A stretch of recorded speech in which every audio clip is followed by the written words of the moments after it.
There's something about the open road at night that feels different. The hum of tires on asphalt, the endless stretch of highway disappearing into the dark, and the isolation of a trucker's life. It's a world where the line between reality and nightmare blurs. Truckers see things most of us never will. Things that linger in the shadows of desolate rest stops, whisper in the static of a CB radio, or stare back from the edge of the road. These are for true, or seemingly true, stories sent in by truckers who've encountered the stories that make you wonder what's really out there when the headlights fade. So, turn down the lights, lock your doors, and let's hit the road, because you never know what's waiting in the dark. My name's Carl, a long-haul trucker out of Oklahoma. I've been driving for 20 years, seen every kind of weather, every kind of road, but nothing prepared me for what happened on a foggy night in West Virginia, back in the winter of 2023.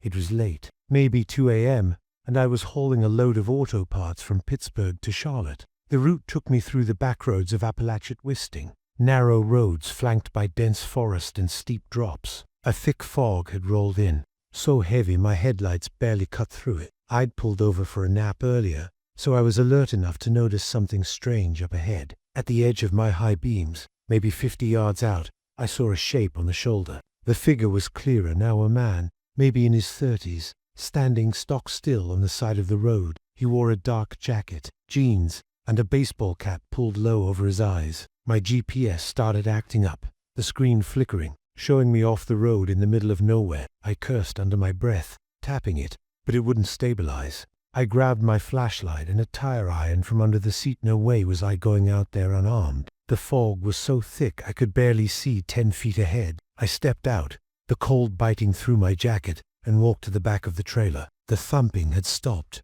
but the silence was worse. It was too quiet, no crickets, no wind, just the oppressive weight of the fog. The CB radio hissed, spitting out static so loud I turned it down. That's when I heard it, a low, rhythmic thumping from the trailer behind me, like something heavy was shifting back there. I checked my mirrors, but the fog was too dense to see anything. I told myself it was just the load settling, maybe a loose pallet. That's when I saw him, the same man from the side of the road, standing next to my rig. He was facing the cab, hands still in his pockets, head tilted slightly like he was studying it. No footprints, no sign of him, just the empty lot and that old sedan in the distance. I checked the cab, the trailer. I asked the cashier if he'd seen anyone, but he just shrugged, saying no one had been around all night. Every shadow, every flicker in my mirrors made me jump. When I finally delivered the load in Charlotte, I checked the trailer one last time. There, scratched into the inside of the door, was a single word: thanks. I quit that route the next day. My stomach dropped. How the hell had he gotten here? I hadn't seen him on the road, and there was no way he could have walked 20 miles in that time. But the thumping didn't stop. It got louder, more deliberate, like someone was banging on the inside of the trailer. His hands were in his pockets, and he was staring straight at me, unmoving, like he was waiting for something. I don't know why, but the hair on my neck stood up. I've picked up hitchhikers before, usually desperate folks, needing a lift to the next town, but this guy, he didn't wave, didn't gesture, just stood there, watching. Everything looked secure, nothing out of place. I climbed inside, checking the straps, but found no sign of anything loose. I was about to chalk it up to my imagination when I heard a sound, a faint, raspy breath, like someone exhaling right behind me. Some say they're ghosts, others say there's something worse. All I know is I never want to drive through those mountains again. I spun around, tire iron raised, but there was nothing, just the empty trailer and the fog creeping in from outside. The fog started to lift as I neared a small truck stop, one of those run-down places with flickering neon signs and a single gas pump. I needed coffee and a chance to clear my head, so I pulled in. The lot was empty except for a beat-up sedan parked at the far end. I grabbed my wallet and headed inside, where a bored cashier barely looked up from his phone. At first, I thought it was a deer common enough out here, but as I got closer, the shape didn't move. It was tall, upright, human-like.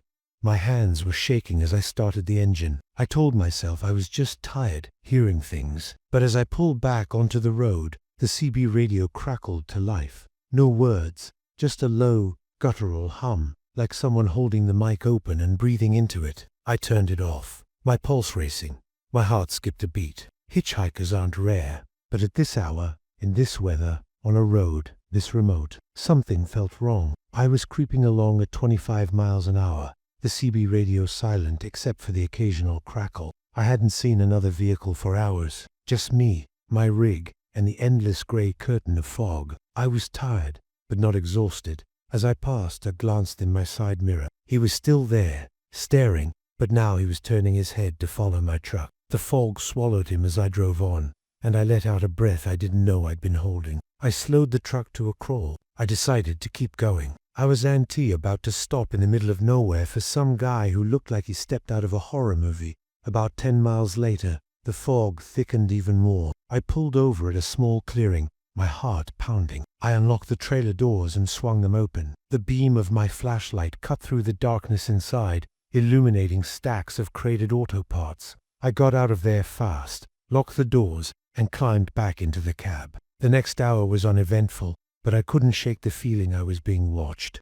As I poured myself a coffee, I glanced out the window at my truck. I stormed outside, tire iron in hand, ready to confront him. But when I got to the truck, he was gone. I didn't sleep for the rest of that trip. I've heard stories from other truckers about hitchhikers who aren't what they seem.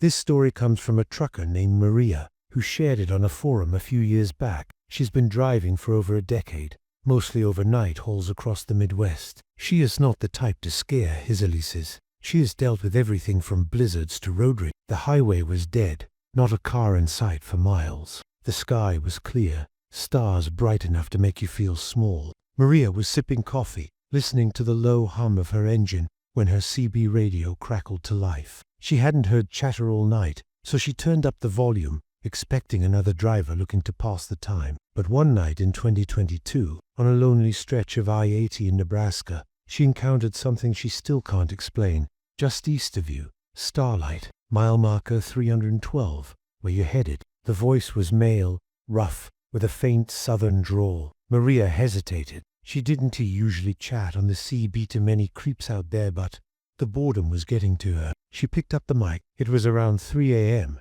and Maria was hauling a refrigerated load of produce from Denver to Chicago. Breaker, this is Lone Wolf. Anyone out there? She was at mile marker 305, so this guy was close. She told him she was bound for Chicago, and they started chatting nothing heavy. Just the usual trucker talk about routes and weather, but something about his voice made her uneasy. It wasn't what he said, but how he said it, too calm, too deliberate, like he was choosing every word carefully. What's that supposed to mean? She asked. Sometimes the road plays tricks on you, makes you see things, hear things. This is Starlight. What's your 20?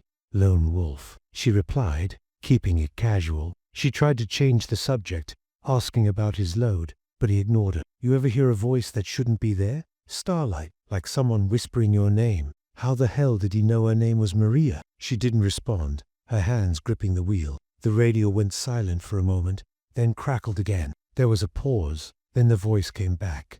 Do you ever see anything weird out here, Starlight? He asked, like things that don't add up. Maria glanced at her GPS. After a few minutes, the conversation took a strange turn. She floored the gas, her truck roaring as she pushed it to 70. The radio hissed, and the voice came back, louder now. Don't run, Maria. You can't outrun me. It came through the speakers, low and distorted, like it was coming from inside the cab. Pull over, Mariah. I just want to... The voice kept repeating her name over and over until it was a chant. And she swears, sometimes, when she's alone in her cab, she can still hear that voice whispering her name. She yanked the power cord from the radio, and finally, it stopped. The silence was deafening. She didn't stop until she reached a well-lit truck stop in Lincoln. The lot was packed with other rigs, and she felt safer surrounded by people. Some say it picks up echoes of things that don't belong in our world. She checked her radio. It was dead, unplugged, just as she'd left it. Maria laughed nervously. You mean like UFOs or Bigfoot? Another pause. Something like that. Ever feel like you're not alone in your cab? Her stomach tightened. She glanced at her mirrors, half expecting to see headlights behind her, but the road was empty. Just a question, he said, his voice dropping lower. Instead, she sat in the diner, clutching her coffee, replaying the voice in her head. When she finally worked up the nerve to ask other drivers if they'd heard Lone Wolf on the CB, no one had. One old-timer, though, gave her a strange look. "You sure you were on Channel 19? He asked. "That frequency's been quiet around here for years. Folks say it's haunted." Maria didn't like where this was going. She froze. Her real name wasn't on the CB. Nobody used real names. "Maria," the voice whispered, slow and deliberate. "Why don't you pull over? I'm right behind you."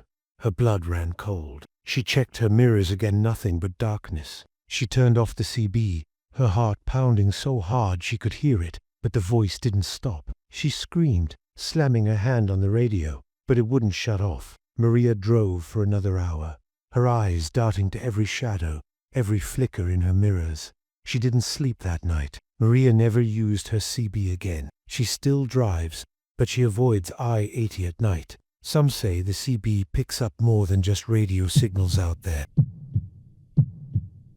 This story was shared by a trucker named Jake, who posted it on a Reddit thread in 2024. He's a veteran driver, been on the road for 15 years, mostly hauling freight across the Southwest. He's not one for ghost stories, but what happened at a truck stop off I-10 in New Mexico left him questioning everything he thought he knew. It was a scorching summer night in 2023, and Jake was running a load from Tucson to El Paso. He'd been driving for hours, the desert stretching out endlessly under a moonless sky. His eyes were heavy, and he knew he needed to stop soon or risk falling asleep at the wheel. She looked up as he entered, her face pale and expressionless. "Coffee?" she asked, her voice flat. Jake nodded, taking a seat at the counter. The place was eerily quiet, no music, no hum of a fridge, just the faint buzz of the neon sign outside. The neon sign flickered, spelling out "Rest Stop" in buzzing red letters. She was staring at him, her eyes unnervingly wide. There were no other trucks,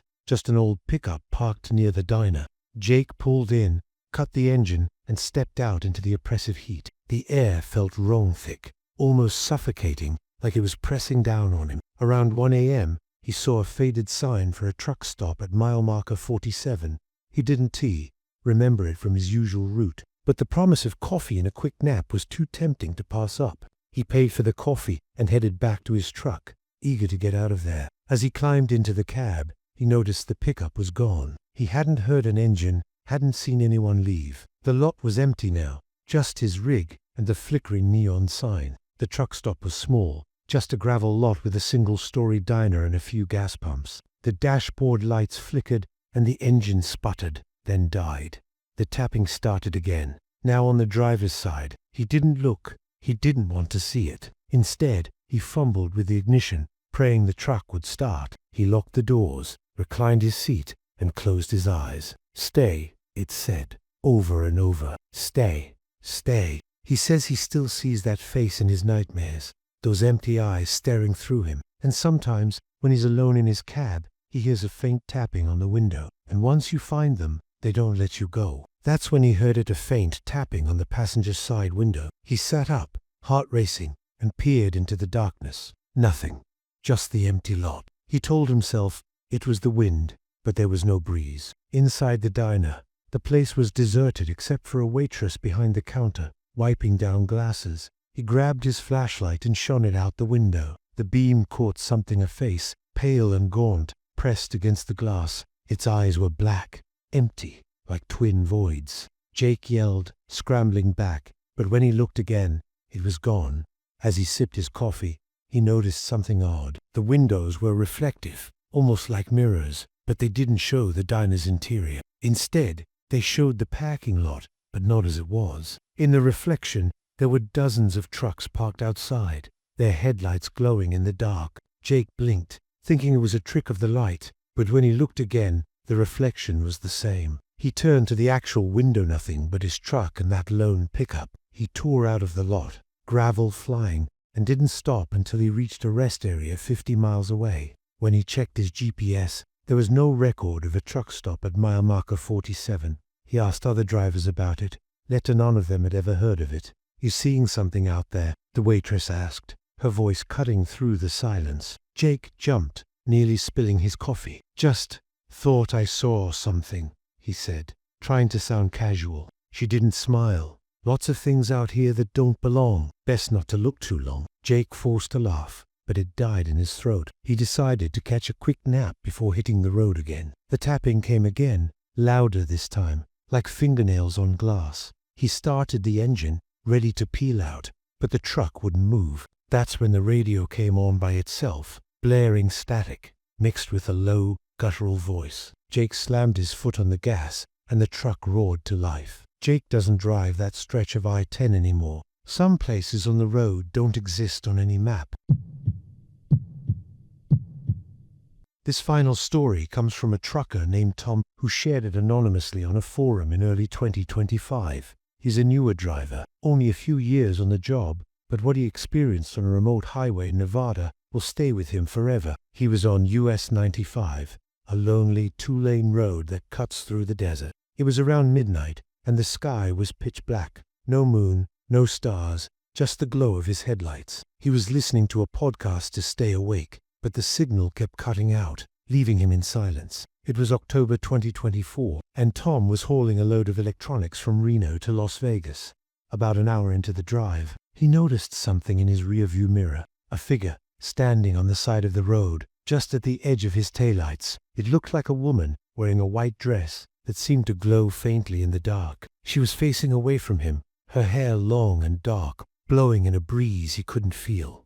Tom slowed down, thinking she might need help. He'd heard stories of people stranded in the desert, and he wasn't heartless. He told himself it was his imagination, maybe a trick of the light. The podcast had long since died, and the silence in the cab was oppressive. Then, out of nowhere, his dashboard lights dimmed, and the engine started to sputter. He tried the ignition thing.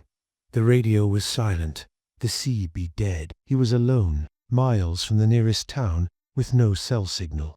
He froze, his breath shallow. The tapping moved closer, now on the side of the cab, then the driver's door. He didn't dare look. Then he glanced at the rearview mirror. She was there, sitting in the passenger seat, her head still tilted at that impossible angle. Her face was pale, her eyes sunken and black, and her mouth stretched into a wide, unnatural grin. He floored it, pushing the truck to 80. The figure disappeared into the darkness, but he couldn't shake the feeling she was still out there, watching. This time, she was closer, maybe 20 feet behind the trailer, and she was facing him, her head tilted at an unnatural angle, like a puppet with broken strings. He pulled over, grabbed his flashlight, and stepped out.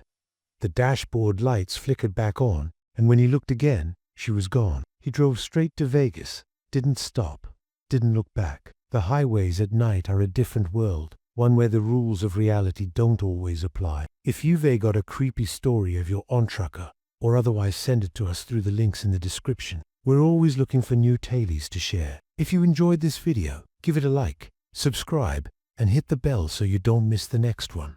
The road is long, and the night is dark. Stay safe out there, and keep your eyes on the mirrors. But she was gone. The road was empty, no sign of anyone. There was no sign of her, no evidence she'd ever been there. But scratched into the passenger seat was a single word. Again, uneasy. Tom got back in the truck and kept driving. Tom's heart pounded. He didn't stop this time. For the next hour, he kept checking his mirrors, expecting to see her again. He pulled over, no choice but to stop. The engine died completely, leaving him in darkness. That's when he heard a faint, rhythmic tapping on the back of the trailer. Slow, deliberate, like someone knocking. Then, a whisper, so soft, he wasn't sure it was real. The tapping stopped, and for a moment, he thought it was over. Tom screamed, fumbling for the door handle, but it wouldn't budge. He don't know how long he sat there, frozen, staring at a reflection. But eventually, the engine roared to life on its own. When he reached the delivery point, he checked the cab, the trailer, everything. Tom quit trucking a month later. He says he still sees her in his dreams, standing on the side of the road, waiting for him to drive by again. Some things on the road don't just disappear. They follow you, waiting for the next time you're alone. And there you have it, 4 true, or seemingly true, stories from truckers who've seen the darker side of the open road.